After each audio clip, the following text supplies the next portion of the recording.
बेल्यांवर हात ठेवून चालते. जड झाले. नमस्कार. मावशी, आपल्याला काय त्रास होता आणि कुठून आलते तुम्ही? मी अमरावतीवरून आले. अच्छा.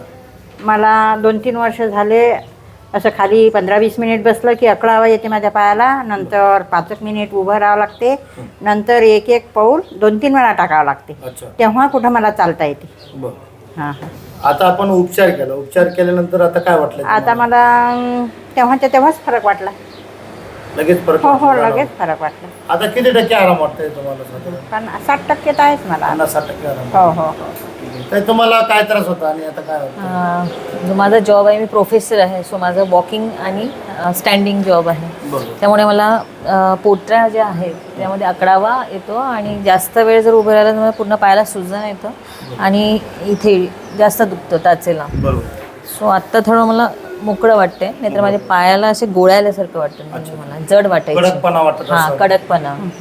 तर जर थोडं बरं वाटते. बरं वाटतंय. हां, किती टक्के आराम वाटतोय तुम्हाला साधारणतः? 40-50% वाटतंय मला आता. सो लावून पण औषधा गोळी न खाता किंवा औषधांपेक्षा हे कसं वाटतंय तुम्हाला? नाही, चांगलं वाटलं. चांगलं वाटतं. आमची एकूण उपचार पद्धती काय वाटली? आता डॉक्टरांनी मला सांगितलं की तुमचं औषध घेऊन काहीच फायदा नाही. म्हटलं 4-4 हजाराच्या मला तुम्ही महिन्याच्या गोळ्या देतात, माझ्या किडन्या बेकार होऊन जाते. बरोबर. तुमच्या गुडघ्याची एवढी झीज झाली म्हणे की ऑपरेशनच करावं लागते. अच्छा. मग आता मी ते बघल 3-4 वेळा येऊन इथं ऑपरेशन करावं लागते की चांगले होते. मग आता इतक्या दिवसाच्या ज्या गोळ्या खाल्या हा, हा. आणि आताचे आपले जे उपचार केले हा. त्याच्यात काय बदल वाटला?